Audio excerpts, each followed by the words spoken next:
sacrificed their lives in the name of serving their country. It is also the chance to celebrate the perseverance of those who've endured such losses. Each year around this time, real-world and sim drivers alike also congregate to America's home for racing, Charlotte Motor Speedway. As Darrell Waltrip once said, "We may be racing tonight, but we also are racing for them." We hope you're enjoying your Memorial Day weekend as we welcome you to the virtual Charlotte Motor Speedway in Concord, North Carolina for Round 9 of the Precision Racing League Cup Series season, sponsored by Diecast Kings, live on the Global Sim Racing channel. I'm Justin Prince. Alongside the booth tonight is NASCAR Coca-Cola iRacing Series driver Christian Challenger. Behind the scenes is our director Sean Ambrose, and he's using cameras provided by Dougie Beard. As these drivers prepare for the 9th race of the campaign, let's take a look at your track guide to find out the best way around Charlotte.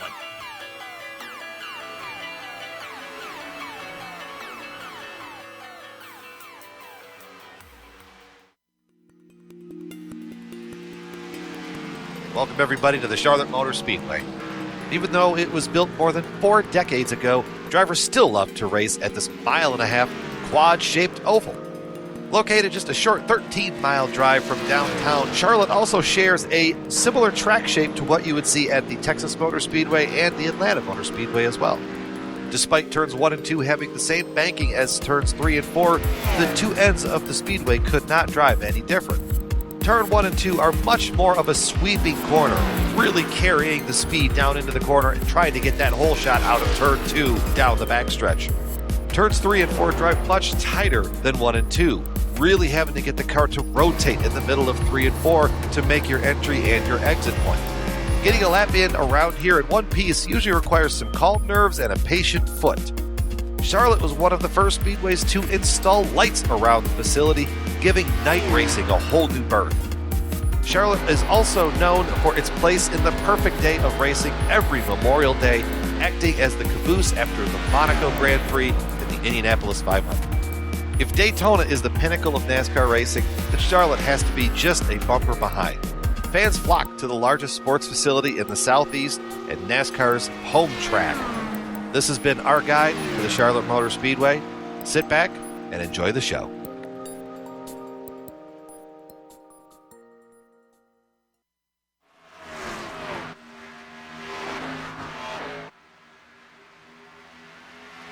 That was a look at your GSRC lap guide for the best way around Charlotte Motor Speedway. Once again, good evening, ladies and gentlemen. It's time to bring in my broadcast partner, Christian Challenger, as we talk a little bit more about this racetrack tonight as we get ready to go racing for 80 laps, more than 100 plus miles tonight. Pretty much the definitive 1.5-mile oval here, quad oval, a lot of banking in the turns, 24 degrees, and especially with it being a night race tonight, it's going to be very, very fast. We're already seeing lap times down as low as 28.9, which for the fixed setup is really quite quick. Blistering quick. That was around the ballpark for drivers on the open iRacing service throughout the week in A-Fix competition. The 24 degrees of banking here at Charlotte should be an entertaining one tonight, with 5 degrees of banking as well in the straightaways. Before we get to your championship standings entering tonight, let's talk about your series sponsors. First things first, Diecast Kings, the title sponsor of the PRL Cup Series. They are your home for the best selection of NHRA and NASCAR diecast cars at diecastkings.com. Once again, diecastkings.com. You can also find them on Facebook at Diecast King. This season is also sponsored by Butt Kicker. Butt Kicker products feature incredible immersion and realism for every game. Feel every nuance and truly put yourself in the driver's seat. Feel what you've been missing by going to thebuttkicker.com. With that, let's take a look at the championship standings to find out what you may have been missing for the 2020 Season 2 campaign entering tonight's action at Charlotte Motor Speedway. Richard Regan Jr. enters tonight with a 25-point lead over Joshua Daniels, Adam Zemke, Bradley Hawley, Pat Harvey round out the top 5. Of note, though, there is a one-drop week in PRL Cup Series competition. Regan Jr. has taken his. Hawley took a second drop week after missing last week at Iowa, putting him behind the 62 points and out of potential contention. With drop weeks factored in, Daniels is 34 points back from Regan Jr., entering the final 2 races of the season 9 points or more gained tonight could potentially clinch the title for Richard Regan Jr. and Ballistic Union. How are the teams, though? For tonight, let's take a look at your team standings entering this evening. With Skidmark Motorsports in a fierce battle for the team title. Quarterback Racing just 8 points behind entering this evening. 24/7 Racing, Rescue Racing, and Pilot Performance Group rounds out your top 5 in the team standings entering Charlotte Motor Speedway.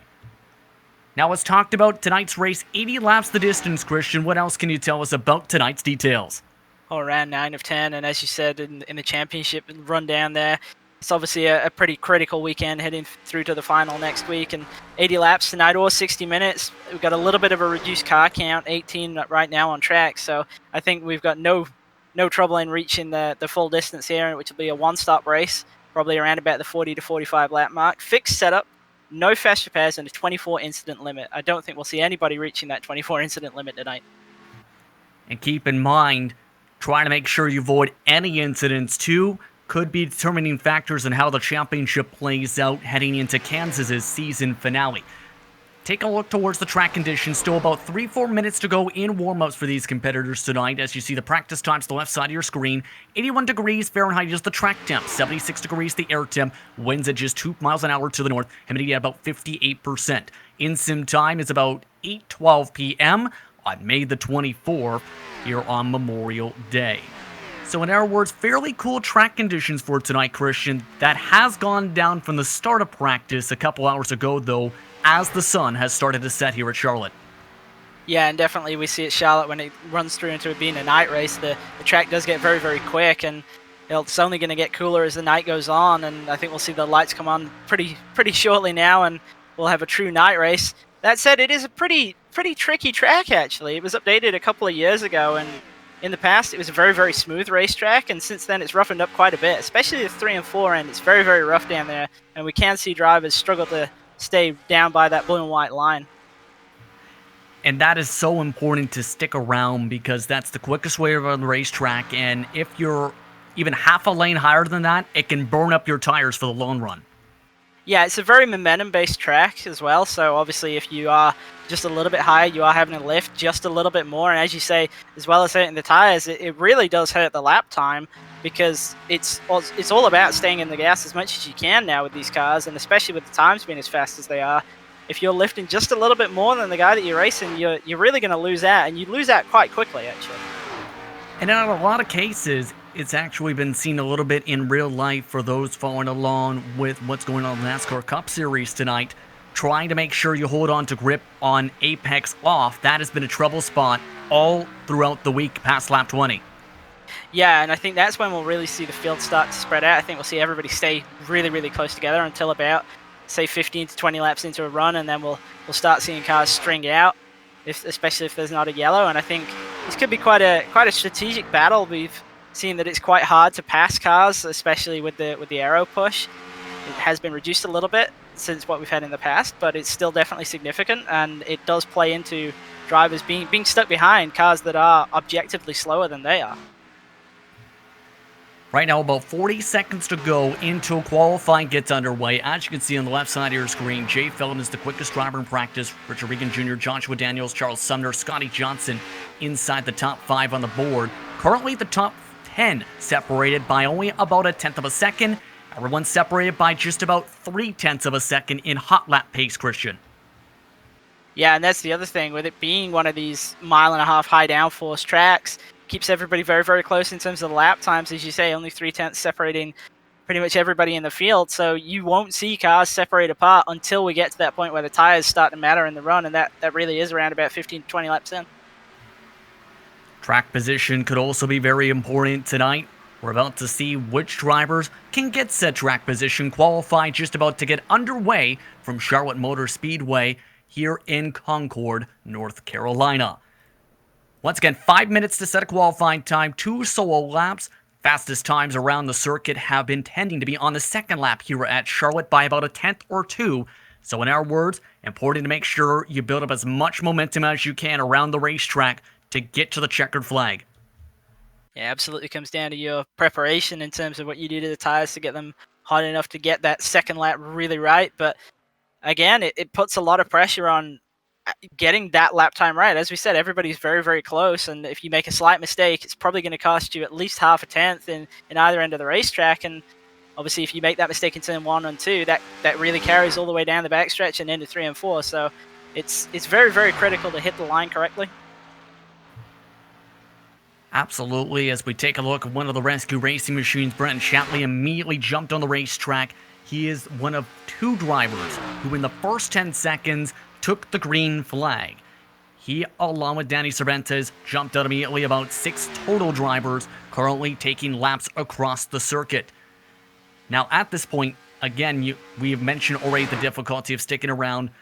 It's also going to be trying to make sure you play around with that throttle and don't just send it full throttle, or else you're going to potentially clip the apron or bobble up the racetrack. Yeah, absolutely. There is a degree of lifting, obviously, throughout the run, and the apron here can bite you pretty hard, as we saw actually there with Chatley on his warm-up lap. He caught the apron in 3 and 4. That's definitely going to have affected his run onto this first timed lap. Currently on a second timed lap, in fact, a 29.276, despite clipping the apron. That was about a tenth and a half quicker than Danny Cervantes' warm-up lap. We'll see how this second qualifying lap turns out for the Ford Mustang. Coming off the corner very low, coming off of turn number 4. And the time ends up being right around Robert Bisson Jr.'s time at 29.1. That is not the fastest, though.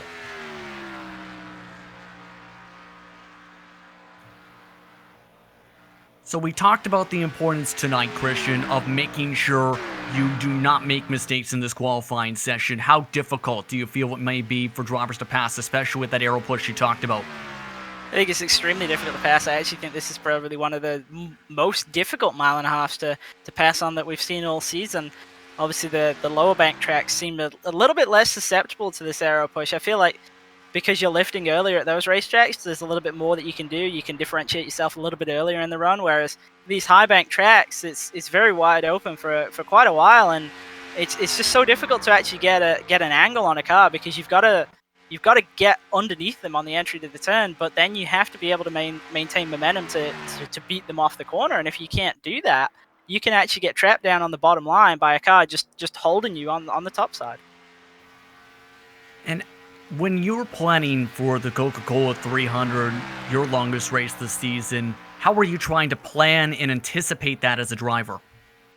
Well, that was a little bit different with it being open setup, and really the thing that we were fighting all week was the car being quite tight, especially as the run went on. And I think with the nature of fixed setups, these guys are probably going to be fighting something quite similar, actually, that they're going to find that as the race goes on, the more rubber goes down, the colder it gets, the tighter their cars are going to become, and the more difficult it's actually going to be to build runs. But the advantage that some drivers might be able to find is that if they can just save that right front just a little bit better than the car that they're following, say maybe another 5-10 laps later, they'll find that they're as much as half a tenth to a tenth lap faster. And that's really the key, is to build some kind of offset into the run so that you do have an opportunity, at least at some point, whether that be on short run, whether that be on long run, maybe even a pit strategy decision to either make a short pit stop or a long pit stop. There's definitely a lot to plan for with a race such as this tonight. You take a look at Tristan Callahan try and make his way around the racetrack. And we've talked a little bit about Callahan and his performance, Christian. He came away with another top 5 at Iowa last week, coming away with a P4 finish. He looked very sporty. Durbin has also looked and shown flashes throughout the season. So a few drivers looking to show what they can do before the end of season number 2 here. Yeah, we definitely saw with Callahan that in race pace, he's been very, very impressive. It looks like qualifying is really his downfall at this point. Obviously, a 29.1 has moved him up inside the top 10 for now, but he's still a little bit away off the pace. Charles Sumner with that 29.0 for the pole. And a blistering quick time among some of the drivers who waited for the track to cool down. And it was a massive cool down period. Lane spins off the banking. He recorded 2 of his times. David A. Wilson Jr. in his 3rd start of the season taps the wall with a 29.2 on his first lap. Not enough time to record a second, however. After the track dipped to 79 degrees Fahrenheit during qualifying, we'll see how they'll line up for tonight's race in the PRL Cup Series. Tonight, it's Charles Sumner who will start on the pole, setting a blistering quick time of a 29 flat at 29.013 to set the pole. He'll start alongside the points leader tonight, Richard Regan Jr., who set a 29.033 dead on with Colton Lane, who starts in third. Joshua Daniels will look to keep up and try and pass the 46 tonight. He starts P4 with Adam Zemke and JD Baker starting in row number 3. Row 4, Robert P. Sott Jr. and Pat Harvey. Jay Felton, one of the top drivers in practice, starts in 9th, and Tristan Callahan rounds out your top 10, Christian. And Brandon Chatley, one of the drivers we saw go earliest in qualifying, he's starting in 11th spot. Alongside him is Stephen Durbin in 12th. Thomas Morris, a driver we've seen with some impressive race pace, is starting back in 13th. Alongside him is David Wilson Jr. And Chad Brown, a driver we see who does tend to start near the back of these races, but has had some impressive runs. He's starting in 15th, alongside Scotty Johnson in 16th. We've got Dan McLaren and Danny Cervantes were the last 2 drivers to set a qualifying time.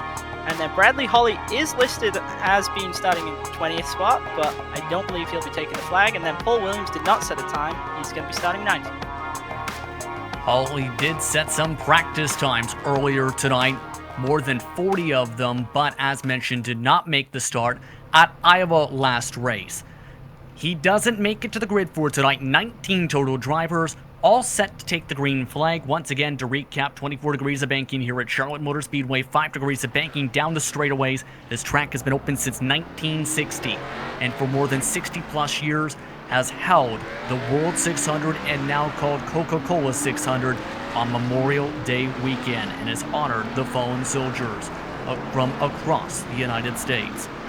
Today, these drivers are all set to tackle this mile-and-a-half circuit to try and come away with the checkered flag here tonight. Before we get the green flag tonight here, Christian, your keys to victory. I think definitely staying out of trouble, running a good strategy and running your own pace, taking care of those tires. And if we do see a long green flag run, it's all going to come down to when you choose to make that pit stop and coming out in clean traffic, clean air, so that you're not in traffic, so that you can have a nice run and really take advantage of those new tires. Trying to warm up the tires right now at the front of the field is Charles Sumner. He'll be the control car. Once again, to remind you, live timing and scoring is available by going to gsrc.tv. Once again, gsrc.tv. Whole field just about set to take the green flag from Barney the flagman off of turn number 4. Race number 9 of the 2020 Season 2 campaign for the PRL Cup Series, sponsored by Diecast Kings, is underway from Charlotte Motor Speedway. Green flag is out. See immediately a good run by Regan Jr. on the top side. She looked like he got away a little bit better than Charles Sumner. Able to keep it side by side. A big pinch that time going into 1 and 2 to start off the race. But as seen throughout the night so far and throughout the week on the iRacing service, if you don't start at the bottom, you need to find a hole in quickly. Yeah, and what's interesting is actually the bottom line's fragmented quite a bit, so there's quite a few openings down there, but drivers on the top line were so tight together, they're actually struggling to get down right now. Regan Jr., one of the drivers who is still stuck on the top side. Charles Sumner leads the first lap of the race. Regan Jr. still trying to power on the outside line. He clears the question. Yes, he does. Down the back straightaway, he wants the race lead, dives to the inside. The Ford Mustang dives his way to the point. Yeah, it was an excellent crossover move there. Just used all that extra momentum he had by running the top line. Able to get straight underneath Charles Sumner as they got on the back stretch. It easily clears him through 3 and 4. So much of the field already single filed out. And this is, as you talked about, where it can get pretty rhythmatic even on the short run already in this type of race tonight, to try and make sure you're prepared for the mid to long run. Yeah, this is a difficult track when it comes to tires. We don't tend to see drivers blowing tires at this track, but obviously the tire temperatures with so much banking, they do get very, very high. And we also see that usually the Robert N line will put much less stress on the tires. That obviously is the bottom line. So anytime you're stuck on that top side, it's really, really going to punish those tires. Right now, Sumner still able to keep up right now with Regan Jr. Has the fastest lap of the race so far at 29.045 with the draft. Lane still in third, while Adam Zemke, driving with the U.S. Army-style colors tonight, rounds out the top 4. Joshua Daniels already losing touch, though, with the top 4. Currently about 4 or 5 car lengths in the 77. one thing with a little bit lower car count tonight, it does actually allow drivers to play a little bit different strategy. We almost had an incident there going into turn 1. Brendan Chatley, and I'm not sure who else was involved, but there was the car down on the apron on the entry to turn 1. Thomas Morris, yeah. Him and Thomas Morris take bumpers and paint at the bottom of turn 1. We'll see if we can take a look at this on the GSRC replay. Got really dicey on turn 1 entry. You'll see right here they get side by side. Morris gets the run through the quad oval, but right about here, they start making contact. This demolishes the front nose of Morris's car. Yeah, that definitely looked like Morris was trying to run a little bit higher line into the corner, and Chatley was not really wanting to run right by the wall. And this is a very difficult turn 1, actually. It's probably one of the hardest turn 1s on any mile-and-a-half oval. The wall does kind of come in as you get to the turn in point. You see Chatley there, not in that third lane, actually kind of straddling those dashed white lines, and Morris was obviously trying to use that second lane to turn in, and Chatley was there. Chatley able to keep it clean, but Morris, as mentioned, did damage the front nose from that contact. He's been now shuffled to 18th. Up towards the front, though, still single filed out where it's Regan Jr., Sumner, Lane, Zemke, Daniels rounding out the top 5. And Charles Sumner put in a lot of practice laps for tonight, almost 100 total in the span of 2+ hours in preparation for this race at Charlotte. Yeah, we see Charles Sumner usually does come away with a top 10 finish in these races, but it's actually rare that we see him right at the point of the races. So to be running second right now, he's doing a great job. We'll have to see if his long run performance can match his short run, but definitely if we get some late race restarts, he's going to be there. And when you think back too, this is around in the winter time in season 1. Or check that, in 2019's campaigns, there was a lot of speed for Charles Sumner and a few others at this racetrack. Sumner at some points ran to the top 5 here at Charlotte, under the lights. Yeah, and that experience is definitely going to play in, and this is a little bit of a specialist track. We do sometimes see some drivers who just really take to this racetrack, and it is a little bit different. We see a lot higher arcs. You see there on the entry to turn 3, drivers turning in very late compared with other mile-and-a-halves, and I think some drivers really get to grips with that a lot better than others, and it looks like Charles Sumner's one of them. Still holding on to Colton Lane. As you look on board with him, he's having a different look tonight. Has a bit of a throwback to Mark Martin's former, now called Xfinity Series paint schemes. Designed by Rescue Graphics, the Wetback Racing machine. Looking like he wants second, showing the nose. And there's Sumner. He knew that he was holding up Lane. Went over the radio last time by Christian to ask if he wanted to go. Yeah, I think that's smart so early on. You really kind of do want to run your own race, and it is spreading out pretty quickly, so what's the sense in fighting and stacking up more cars behind you? If there's an opportunity to let a faster car go and a gap that you can slot into, you really should take it this early on. Already closed in about a car length and a half on the back end of Regan Jr. in 1 lap alone. Just past 10 laps in, coming to the conclusion at lap 11 this time by. As everyone gets into that rhythm flow. Lane, though, has a good chance of trying to get a good run here. A good head of steam down the front straightaway. Another car length and a half closed up in the quad oval. Yeah, this is a situation where Richard Regan Jr. has to be quite careful here, because we do see that the lead car can't really get away. Obviously, there's a big suck-up effect. We see that here, Colton Lane just cruising up to the back bumper as he gets to turn 3. And if you are the leader, you can really hurt your own tires by just pushing the car hard, and you won't get any benefit. You'll just kind of pull the next guy along in line with you. And actually looking back through the pack, we see 2 drivers I'm keeping an eye on, Pat Harvey and Jay Felton. Both of them have been really good when it comes to tire saving, and I think that's exactly what they're doing right now. They're just kind of hanging out at the back end of the top 10. I think we'll see them come to the 4 as we get to the end of this run. Yeah, you mentioned the 5 as well as the 67. They're actually running faster than the leaders at the back end of the lead train at the moment. So right now they're saving, and they're starting to have people let them go. You see Baker just in the backdrop letting drivers go. Zemke also looking to make a move as well. Makes the pass on Sumner to take away 3rd position. So everyone's playing that long game, knowing big picture. Why hold up the faster driver when you can think big picture, try and save your tires, let them go, and then see if you can close back on them if they burn up their stuff in the long run. Yeah, this is definitely a strategy race, and as we see the field is stringing out, and with those opportunities to drop in line without losing so many spots, there is the ability to run a little bit easier. And I think the probability of this going green the entire way is very, very high, and I think everybody knows that. Absolutely. Right now at the top, 19-0, separated by just about 8 seconds on the racetrack. A majority of the top 10 within about 1.7 seconds. Bit of contact. Bisson Jr. and Sumner just played bumper tag. The backdrop of the lead pack, and now Sumner dropping back even more so. Lane, though, still is just keeping within range right now in that 60 machine. And when you think about the potential of the pit strategy, that's kind of got to be the range for drivers, including him and Sumner, where if you can keep within a couple seconds of the leader, it opens up a lot of strategy doors. If you fall 4 or 5 seconds back, that's where it can cause trouble.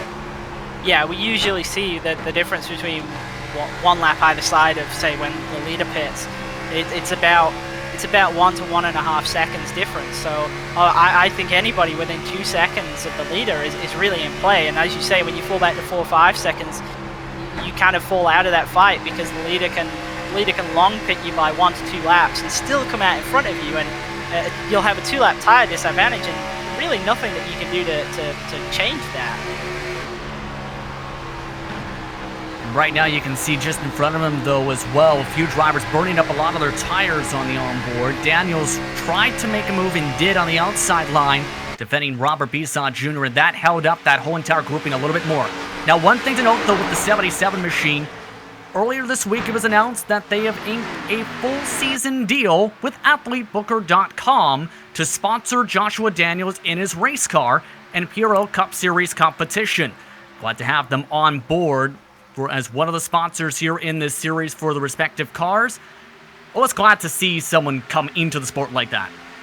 Yeah, in a very different scheme than we usually see him have on the car there, and obviously that's great news for him. It's going to help him out a lot, both in this series and elsewhere. So a great job by him, and obviously being in championship contention is going to help you with inking those deals.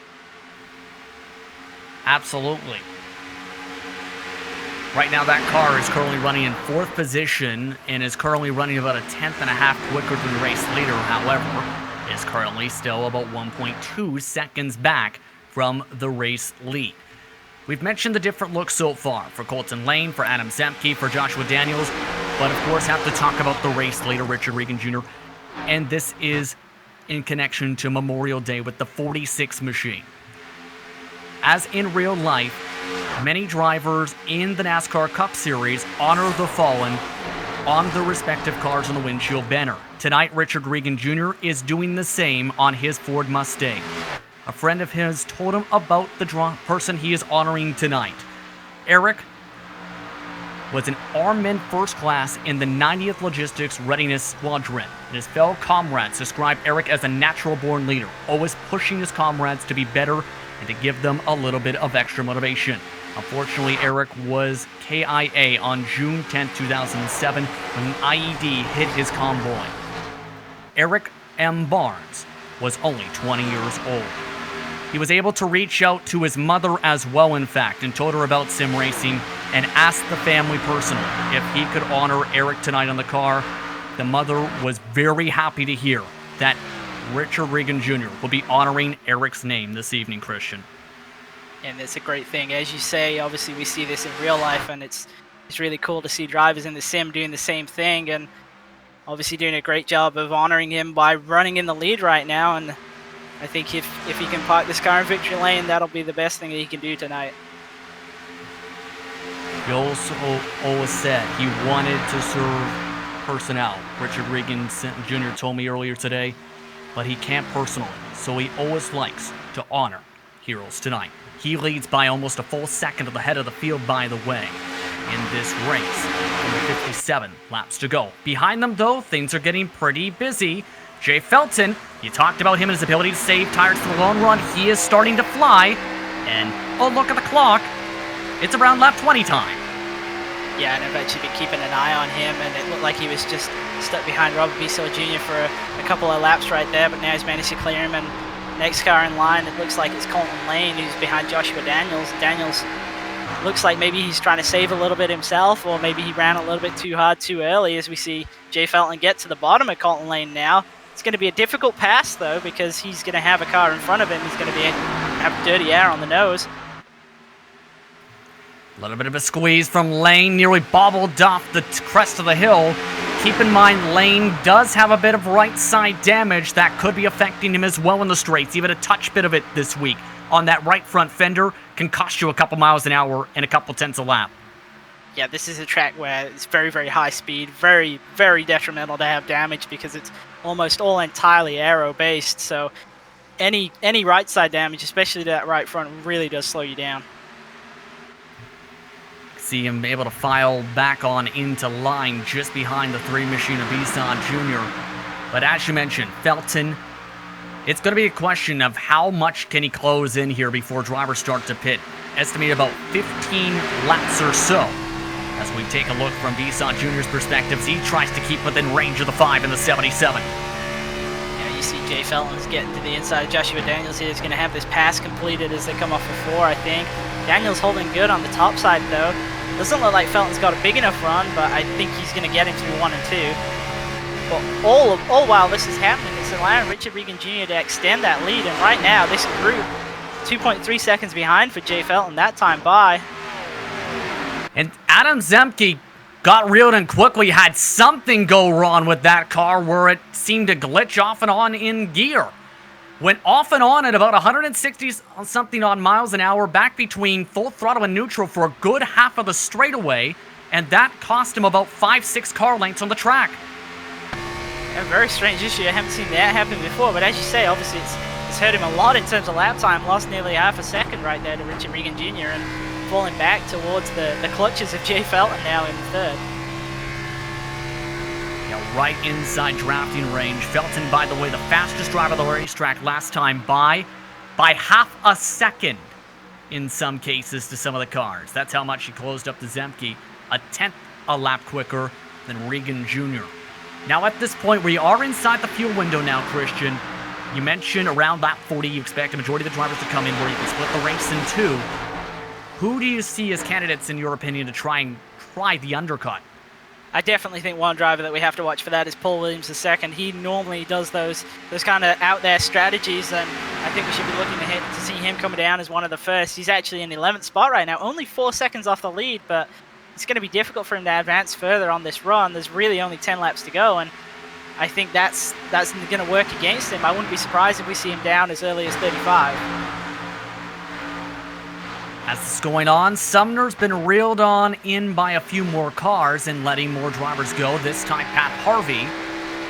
He's now trying to get a run back, though. Harvey didn't get a good run off of turn 2. Elects to try and push the Tennessee driver instead. So Sumner has just been slipping more and more on backward, it seems, as the tires have gone on away from the 98. And up at the front, Jay Felton's got a big run on Zemke. He's got to his inside as they get down to turn 1. Looked like he was using almost some of that red paint down there to get this move done, but it's an opportunity now. They've replaced what was grass with some kind of strangey astroturfy tarmac type deal, and it's really got a lot of grip. You will pick up a 1X by using it, but it definitely doesn't unsettle your car. I think the technical term is artificial turf, but it's not as simple as, oh hey, you can just cut through the grass and immediately have 100% grip. It still can be pretty slippery, especially the transition from artificial turf to pavement. Oh, it can, and we actually saw that last year in the Coca-Cola series. We saw one driver take all the way down to the grass trying to avoid an incident, came back onto the track at full speed, and just lost control of the car immediately. So it's something you got to treat with respect, but definitely that first dogleg with that red AstroTurf down there, you can absolutely use that to facilitate a pass. We have had one pit stop, by the way. Steven Durbin, who was at the back of the field, elected to come in after smacking the wall with his right front fender. So drivers are starting to peel off here. Zemke, since his technical issue, though, he is dropping and quickly really dancing off the corners. It looks like he's going to be struggling to hold on to that third spot. We see Robert Bissell Jr. has actually done a great job of saving his tires, running quite conservatively early on, but now going to move himself up into that third spot. And one of the main things when it comes to the tire saving is, and this was a factor that didn't realize would be something until personally trying it myself in Charlotte, is the left rear, where if you heat and burn up that tire, that's where it causes a lot of the bobbling for apex off. Yeah, definitely. When it comes down to just pure rotation through the corner, it's almost all down to the right front. But as you say, when it comes down to getting off the corner, it's actually, a lot of drivers like to think about burning off the right rear, but in a lot of cases with these cars now, it's actually the left rear tire that when that gets hot, you tend to lose a significant amount of drive off. And as you say, it makes the car pretty difficult to handle actually when you get back in the gas, because it'll just start to move around a lot in the rear. And obviously it's such a high-speed racetrack, you really don't have a lot of margin for error. And it can absolutely cause potential trickiness in some groupings. It was seen throughout the week here on the iRacing service. By the way, Brenton Chatley is also ducked into pit lane.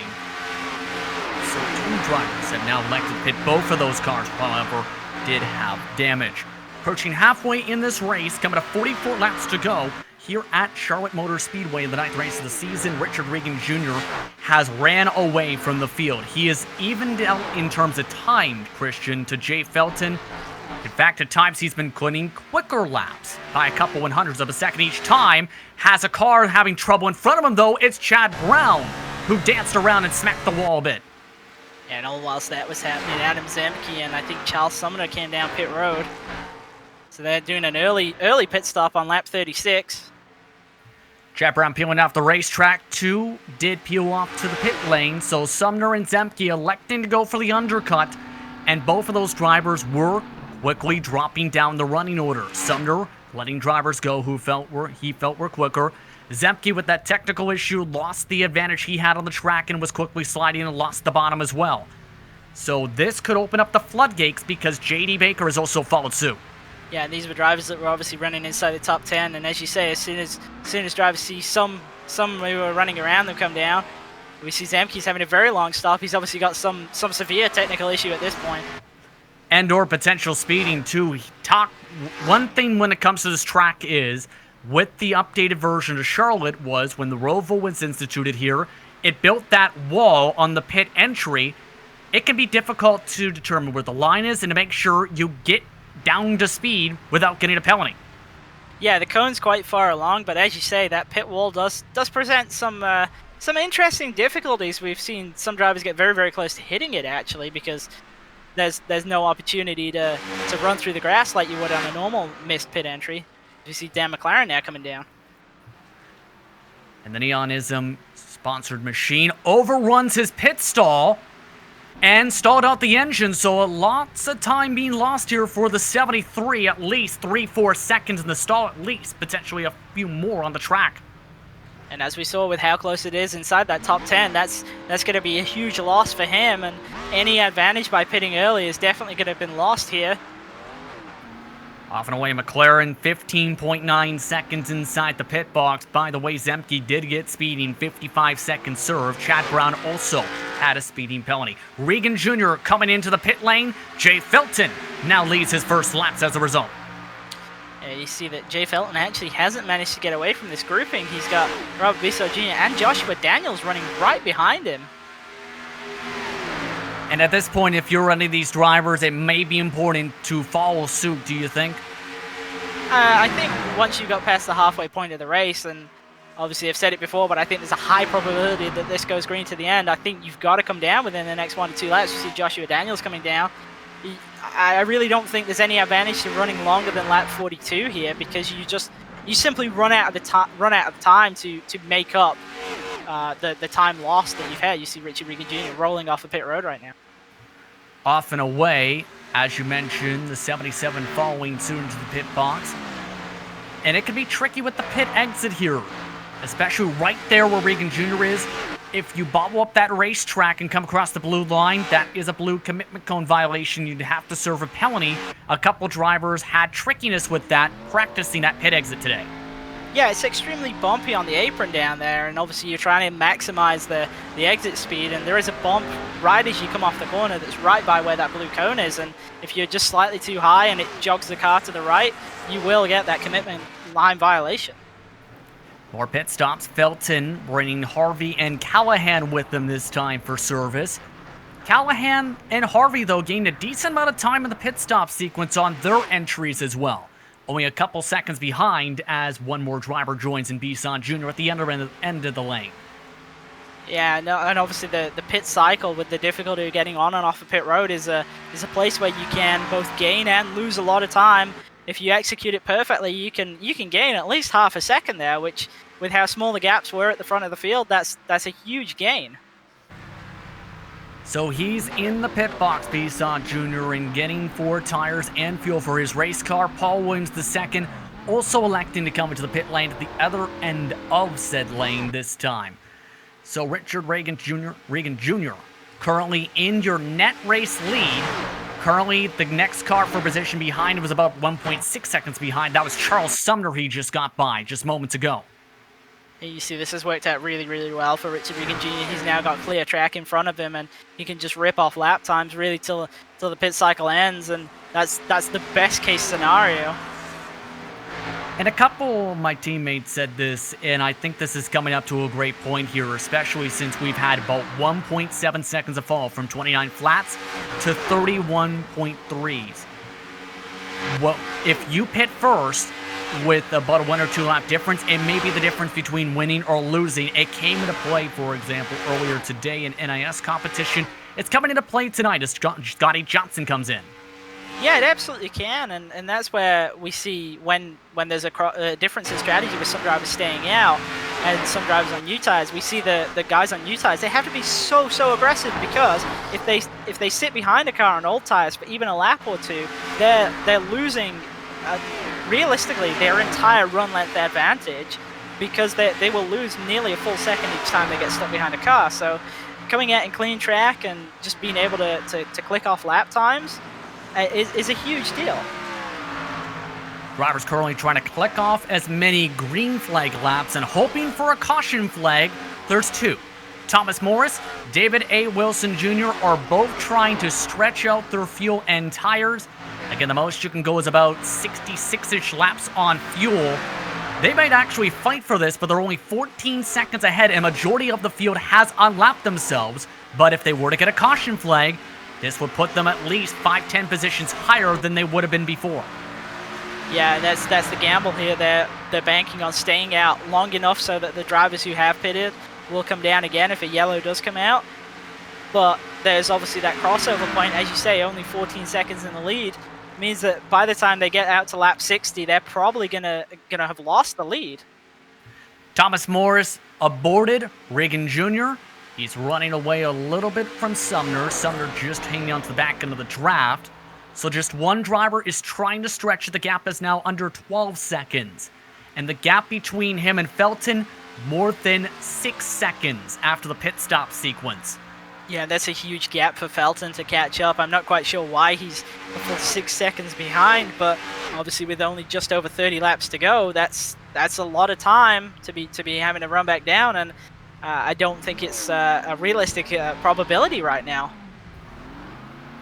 Last of the drivers who had yet to pit have just also came in. Wilson Jr. elected to also back out of the strategy call. He is the last driver to come in, and he'll have the freshest tires on the track in the 39 machine. So that puts Regan Jr. back up to the race lead, Sumner in second. Then the next drivers behind that are interesting, just in front of where Felton is for the battle for third. Baker and Chatley elected to go for the undercut. They're currently in the mix of the fight for right now in that spot, about 4 seconds now officially behind the 46. Yeah, that's another thing that's going to work against Jay Felton here. Obviously, he's got cars that he's got to work his way by, and every time you got to pass somebody, it's costing you time. And Regan Jr. is out there running on his own. He's just all he's got to do is just be consistent, and it's going to make it very, very difficult for him to be caught. Last time by gained a 10th or 2 and does have a bit of traffic to deal with. You see to the left side Wilson Jr. coming off to the left side of Felton, should say, off the pit lane. 29 laps to go this time by though. At this point though, based on what you've seen so far, do you think Felton can put enough laps to close up this gap, as well as others such as Joshua Daniels and co, who are looking to reel him in about P5 on back? I have a feeling that Jay Felton's going to get to a certain point, maybe about 2 seconds behind, and then we're going to see Richard Regan Jr. just start to up the pace a little bit. I feel like we saw that in the last run. As soon as Felton got to the head of that line, all of a sudden he stopped gaining, and it really looked to me like Regan Jr. had just been running a pace to keep himself in the lead, but not having to push himself any harder than that. So I think we're going to see the same thing here again. Indeed, by the way, Sumner has fallen off to the 30.4s last time by and is stuck in traffic. So Felton has a chance already to get up to second position. You see it in the backdrop from the New England region-based driver. Remember, though, as well, Regan Jr. needed to gain a certain amount of points to clinch the championship heading into Kansas. Currently not in that window to do so, should know Christian. Would still need to have a solid race at this current point to come away with the championship in race number 10. Yeah, and obviously there is that factor of him not having that drop round, or at least having that worst drop round to contend with. So he definitely is going to need a consistent run next week, but he's putting in the groundwork this week to really make that a reality. The worst point total earned from Regan Jr. on the season, 25. Daniels, 34 entering tonight. By the way, P2, that's going to change hands as Jay Felton makes the move on Charles Sumner. And remember, Sumner is on that undercut strategy on a bit older tires by about 5 laps or so. I think this is where we're going to see Sumner's going to start to regret that decision. He's throwing the shot right there.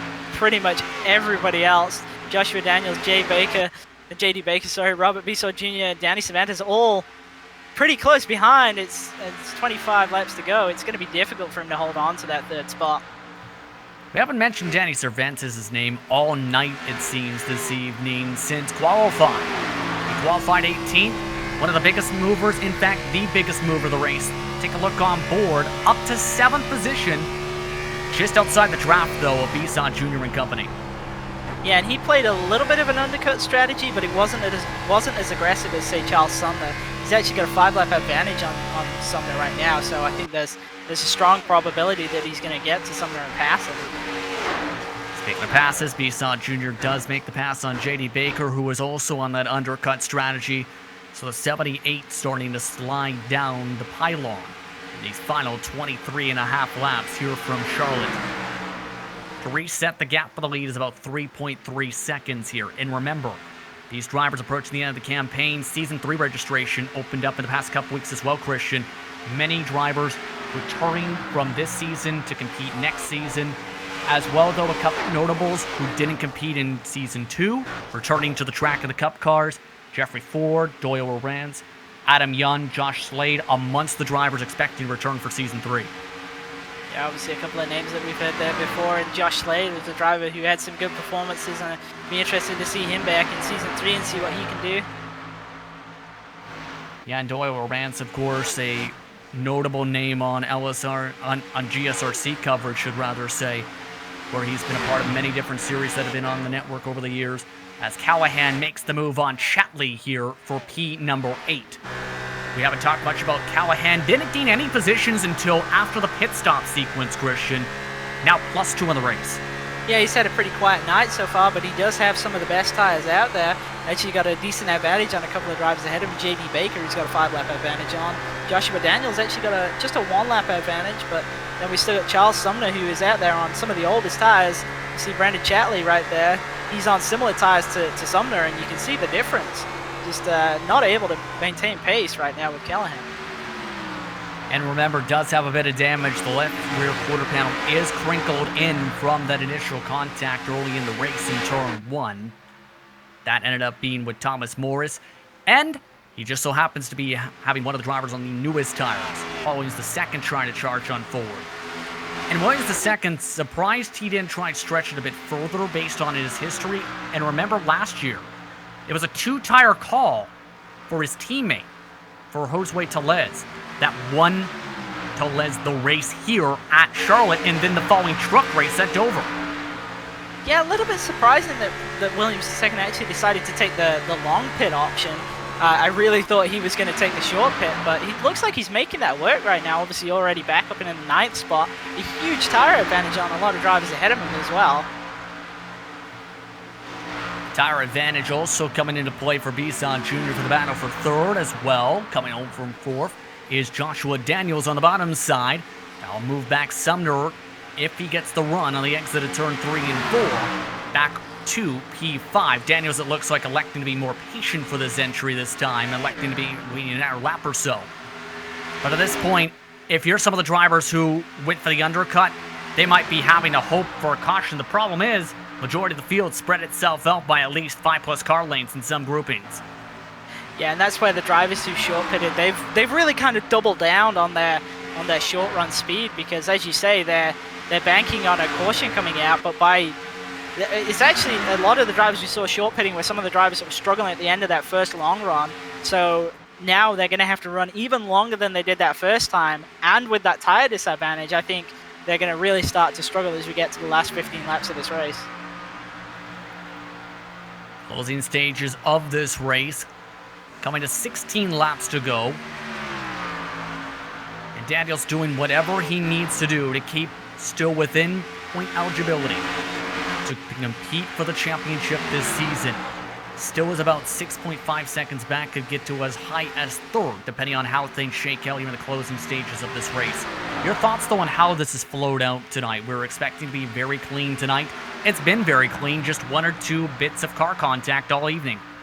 Yeah, I think this has played out pretty much exactly as I was expecting, with just a lot of strategy, not so much I don't want to say on-track battles, we have seen them, but it's really been a strategy race. And actually right now, just looking at the lead pair, we've got Regan Jr. around a 30.85 last time by, Jay Felton a 30.65, so he is catching him, but 2.8 seconds behind with 15 laps to go. That's a lot harder to make up than it sounds. And obviously we're seeing a couple of other drivers throughout the field. See Joshua Daniels, he's had a solid run. He's been in the top 5 all night, just hasn't been able to match the pace of Regan Jr. Let's take a quick listen on board with Daniels as he makes his way around the track and off a turn 2 and down the back straightaway for a second. See right here that high entry, and drivers struggling to get down to that blue and white line. Bissell Jr. there missed it a little bit, had to really crank the car off the wall as he came off the floor that time. And you can hear as well just how much they're having to play with the throttle to make sure they can get to the blue line if they're able to get to it at that time of the apex. Yeah, and that's the thing. It really is kind of having to play an audible every single corner, because if you don't quite get the line right, then the throttle input that's required is actually very, very different. And it's a very challenging track in that regard. It looks quite simple, but it's really not. It's one of the hardest 1.5 miles to get right.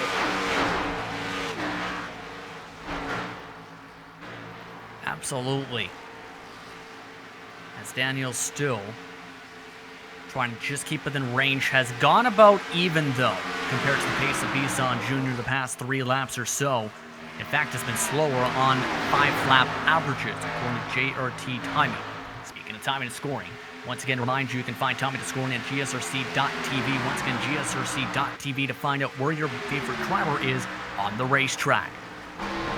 If you're a fan of Danny Cervantes, he continues his march up forward through the field. He is one of the fastest cars on the track. He is now having a chance to move inside the top 5 for the first time. Yeah, and he's doing a mega job right here. You see he's got a big run on Sumner. Sumner's just letting him go. He knows that he can't fight that pace, but Danny Cervantes has comparable tires to our lead pair. He's on 27 lap-old tires. Jay Felton and Richard Regan Jr. are on 26 and 28 lap-old tires, and he's actually running the same pace, and if not faster, actually. So he's doing a great job. He has been blistering quick. We mentioned a lot of the average pace and timings off and on here tonight. He is dead on just about with what the leaders have been doing on their past 5 laps each and every time around the racetrack. He might have a chance to steal away a podium finish if he keeps up this pace with 10 laps to go. It's going to be difficult for him to get to Bissell Jr. Obviously, he's going to have to get by Daniels first, but I think he's got a shot at it with 10 laps and the pace differential that he has. If he can clear Daniels quickly, I think he's got a shot at this 3rd place. Pushed up the hill that time, though. Went a little bit quicker, trying to come off the entrance all the way to the apex. Missed the bottom in 1 and 2, nearly smacked the wall. He's trying to push hard, but at the same time, if you push too hard, you risk smacking that wall hard in the fence and killing your momentum in your car. Yeah, and that's something that you've really got to pace yourself with. If you see that you've got a pace advantage, the key to it is to let it play out. can't try and force more lap time out of the car. It's simply not there. You just have to run what you've got and just watch yourself close slowly up to the back of the car ahead of you, not make mistakes, and hope that just them seeing you in the mirror closing up to them is going to force them into an error. And actually, it looks like Joshua Daniels is starting to come back to Bissell Jr. Yeah, started to get really closer to the back bumper in the past couple laps after Bissell Jr. fell to the nines. As we follow on board with Daniels from just around the left side of the head of the driver. You can see the pace last time by nearly just about a full tenth quicker. Yeah, you can actually see it from the in-car as well. Actually, Joshua Daniels running pretty high right there, higher than I expected him to. But you see Bissell Jr.'s car really pushing up the track through 3 and 4. Thought he was going to get into the wall on the exit there, but in 1 and 2 last time by, he really couldn't keep the car down on the bottom line, and he pushed up a lot when it got to the corner exit. Daniels starting to lose a bit more time once again down the back straightaway. Lost another car length coming off at turn number 2. By the way, Sumner, just the backdrop you might have noticed as well, he's now trying to fight Danny Cervantes after Cervantes is now falling off a cliff in his pace. Yeah, it's pretty strange what we're seeing here, actually. We're seeing some drivers have a sudden burst of speed. We obviously saw Cervantes as he just cruised past Sumner like he had like 15 lap better tires. I mean, he didn't, but that's what it looked like. And now all of a sudden Sumner is actually back on the back of Cervantes. I wonder if he pushed so hard trying to compensate from the older tires that he might have overheated said tires, and now that's making him tight and might have burned out the right front. Yeah, that's definitely something that we do see with this tire. We see some drivers, and right there, Cervantes got very, very tight, and now Sumner's got a run on him. Once again, Cervantes playing hard defense. Bit of a chuck up again from Sumner. Cervantes again sent it very hard on the entrance, and this time just barely got to the blue line off of turn 2. It's definitely an opportunity for Sumner to steal this place back in the last 5 laps of the race. Under 5 laps to go, coming to 4 laps to go for this battle. This is for the final spot inside the top 5.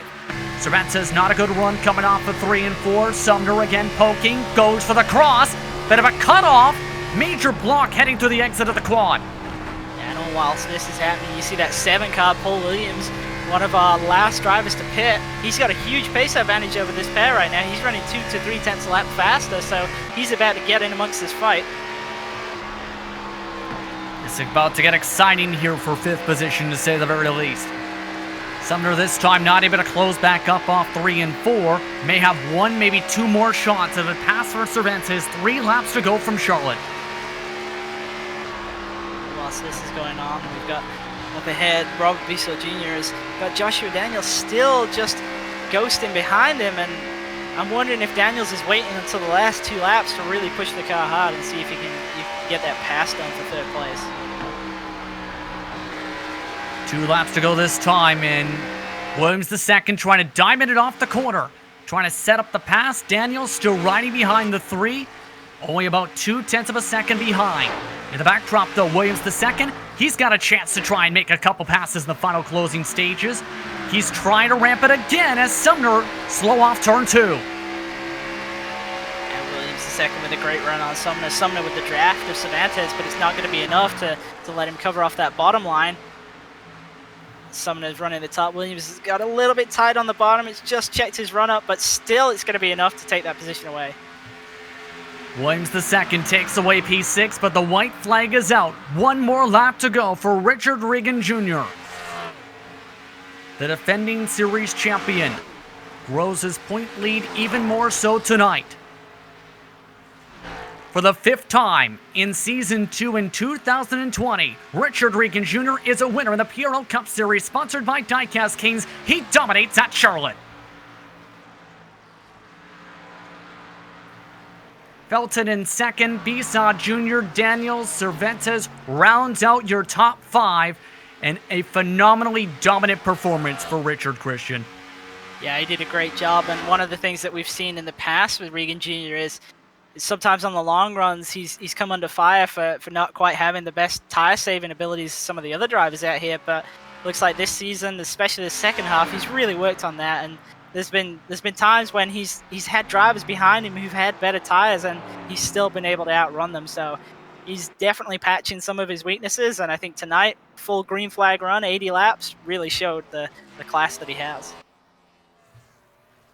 Richard Regan Jr. will now burn it down at Charlotte Motor Speedway, America's home for racing. We'll take a step aside when we come back while post-race coverage. You're watching the PRL Cup Series sponsored by Diecast Kings, live from the virtual Charlotte Motor Speedway in Concord, North Carolina.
Welcome back, everyone, to the Global Sim Racing channel for tonight's coverage of the PRL Cup Series, sponsored by Diecast Kings, the official title sponsor of the PRL Cup Series, and by Butt Kicker. It was an entertaining race tonight from Charlotte Motor Speedway, where Richard Regan Jr. came home with the victory by more than 2 seconds after leading 70 of 80 laps in a green flag to checkered flag race tonight. Jay Feldon finished off in second after starting in ninth, with Robert Bisson Jr. rounding up the top three. All three of those drivers will be joining us for post-race coverage in just a few moments. Danny Cervantes came home in top 5 after trying to close in on Joshua Daniels, was able to hold off Hollings II and Charles Sumner to the checkered flag tonight. Jimmy Baker finished in 8th after trying the undercut strategy. Tristan Callahan with a quiet race finished in 9th, and Brendan Shatley rounded out your top 10 Christian. And just missing out in the top 10 tonight was Pat Harvey. I thought he was going to really shine with such a long race, but unfortunately only comes home in 11th. And Scotty Johnson made up 4 spots, comes home 12th, starting in 16th. Driver who started 3rd, Colton Lane, actually fell all the way back to 13th. And Stephen Durbin comes home in 14th. Dan McLaren 15th. The last driver on the lead lap was David Wilson Jr. 16th. And then Thomas Morris, we saw him have that incident early on, but no caution, so unfortunately carried damage all the way throughout the race, comes home 17th. Adam Zemke had that speeding on pit road, comes home 18th. Chad Brown, first official retirement, 7 laps down in 19th. Brent Bradley Cholly, race director for the series, did not make it to the start for a second consecutive race this evening, but it's Richard Regan Jr. coming away with a season-leading and dominating 5th victory in 2020 Season 2.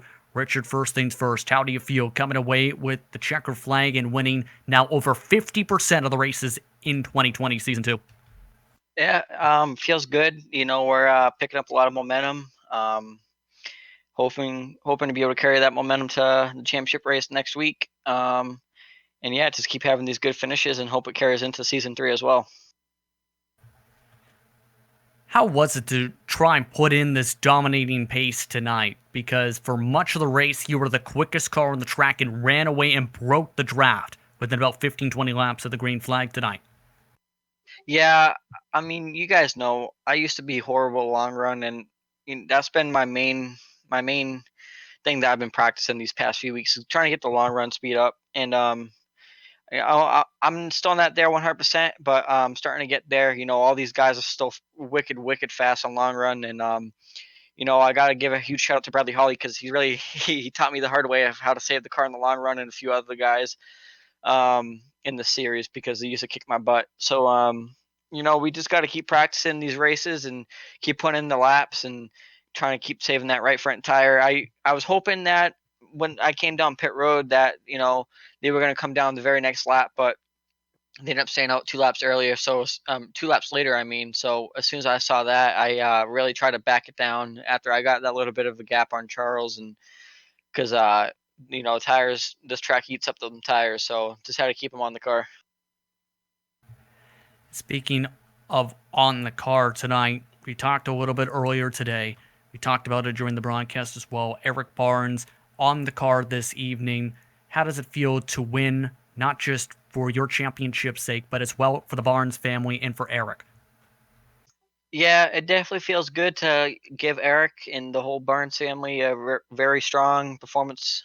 Um, and get them in victory lane, and you know, uh, just bring Eric's name out, and I don't know if you guys talked about his story at all during the broadcast, but Eric died after they hit an IED, his convoy, when he was only 20 years old. So he was very young, and it was very sad, and he paid the ultimate price for our freedom. And I'm just very thankful for him and all the others that serve and have died in action, and for giving us the freedom, and letting us be able to actually sim race and come out here and enjoy it.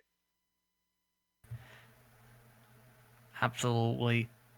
Once again, glad you took the time to recognize the service brought on by Mr. Barnes were tonight. But the next and final race of the season, Kansas. Your thoughts on Kansas? Kansas is tough. It depends on how the track is, really, if the bottom's going to be relevant or not. Usually it's a top groove track, so it's very hard to pass. A lot of drafting there, so we're going to have to put in a lot of practice again, try to work on saving that right front, get a good qualifying effort, and try to stay up front, and try to lock down this championship. Anyone you want to thank for being a part of your victory today? Absolutely. I got to dedicate this whole race and this win to Eric Barnes and his family, and all the others that serve. I got to give a shout out to my mom, my dad, my aunt, my stepmom for always watching. Got to give a shout out to everyone at Bobby Dale Earnhardt Legacy Esports for putting in the time to helping me become a better driver. I got to give a shout out to you guys at GSRC for broadcasting every week. And I got to give a shout out to my sponsors, Butt Kicker, Shell, Craftsman, Susan G. Coleman, Multiple Sclerosis Society. If you need a paint, go to facebook.com/neonism. Tell them that I sent you. We'll hook you up with the paint. And just everyone that tunes in every week. And PRL is a great series to be in if you guys are looking into joining a league. Just so happens to be registration still open for season number 3. But nonetheless, congratulations on the victory tonight. Thank you, guys. That was Richard Regenjur coming home in first tonight. Christian Challengers now standing by with their second place finisher, Jay Felton. Jay, another strong run, started 9th and finished 2nd. Looked like you were in that battle with Richard Regan Jr. for pretty much the entire race, and an interesting tactical battle from our standpoint in terms of the strategies that you guys decided to do. And one question I actually do have for you is, you elected to long pit him by 2 laps, and your stint to the end was 37 laps. Neither driver elected to pit dead on 40. What kind of influenced that decision? listen, eh, from my seat, Richard is dialed in, and if I'm going to compete with Richard, I'm going to have to up my game. And so at this point, right now, Christian, I feel like I'm racing the rest of the field. Um, I had run with Richard in a pit party, and I had nothing for him. I've got some work to do, and that's the long and short of that as far as that strategy was. And you know, my qualifying, I thought I had put down a good lap, and I guess you said I started ninth. Well, it felt like 25th. Yeah, it seemed pretty far back there, and but I did the best I could, and as always, and I had a lot of fun racing, uh, especially in the first stage. The second stage, I'm sure, as far as the race went and everything, it would have been nice to have a caution to get us all closer together and provide more racing. But you know, I just have to give Richard credit. If I was on older time, I didn't feel like I could outrun him on equal equipment. I don't know how I'm going to do it on older equipment. That's what I'm saying. Oh, that definitely makes sense. And as you say, you started ninth, but it felt like 25th. I think that kind of illustrates how difficult it is to pass around this track, and you obviously had to cut through a lot of cars tonight. So, how were you finding that in terms of the aero push and the actual passing around this racetrack? I didn't think the aero push was as bad as some places we go. Um, and here's the funny thing about what was going on out there as far as my car went. The tires, tire wear wasn't that bad, but the fall off in time I thought was unbelievable. I think I had fallen off almost 2 seconds, if not 2 seconds, during a run, and runs were only 40 laps. So it's I thought my car drove okay. I had found some things that were working for me that I felt like was taking pressure off the right front tire, which that's kind of how I think on corner entry and corner exit. Every corner, I'm just trying to relieve pressure on the right front. So I found some things that were working, but I got some work to do. Well, it definitely looked like it was paying off, especially towards the end of the runs there. In that first run, you were very, very strong pace wise. And as you say, obviously the fall off was pretty large here tonight, but the wear quite low. And personally, my theory on that is that it's mainly the temperatures that actually cause that fall off. And obviously, in fixed setup racing, it's difficult to get around that. And like you say, it all comes down to getting off that right front tire. And still, though, obviously a very strong performance come home second. And before we let you go, is there anybody that you'd like to give a shout out to? Absolutely. Want to thank our sponsors. I want to thank Diecast Kings and Butt Kicker.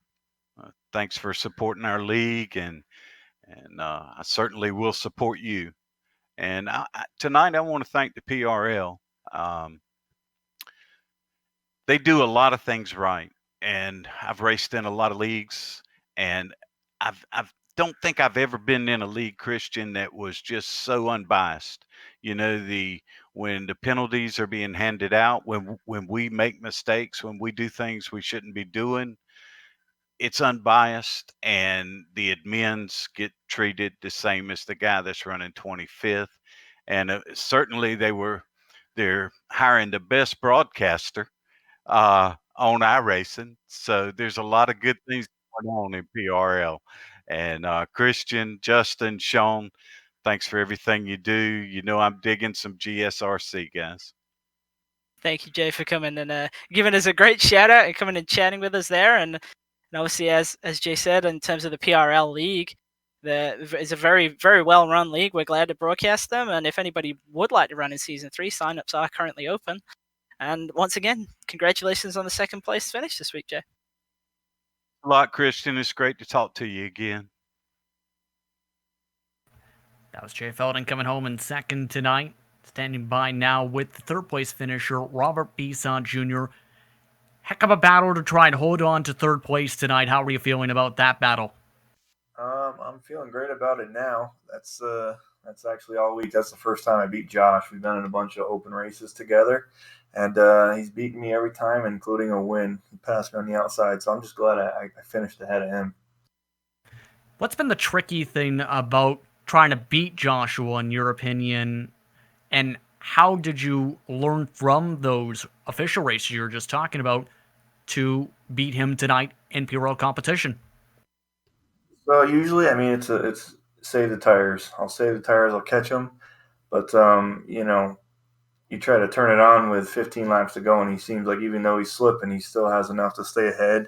And I mean, this time I was just ready. I knew to cover the outside in 1 and 2 if he actually was going to try it again, and then 3 and 4 I was going to stay low. But we didn't have to duel it out so much. He caught up to me, but could never get close enough tonight.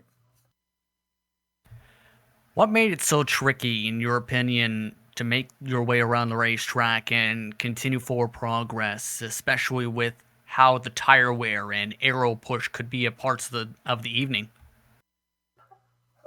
The tricky part was just trying to save. I mean, you're backing up your corner entry each time. You're trying to do that, and it's kind of risky doing that early in the race because some guys are, they want to go, they're moving forward, and they got the tire to do it at that time. So that's when you see a lot of lines overlapping each other and causing a lot of issues. I really felt like in this race, I saw Richard get out there in front, and nobody's really during the week been able to walk away from the field early on. So I figured he's going to get in a battle. He's going to waste his tires, and then we're going to be on top of him. But it ended up being 5 or 6 guys all of a sudden started battling for 4th or 5th place, and he walked away. By the time I got past that, he checked out, and pit stops happened, came out, had to go through some more cars again, and by the time it cleared, him and Jay were just walking away from me. I couldn't do anything for him.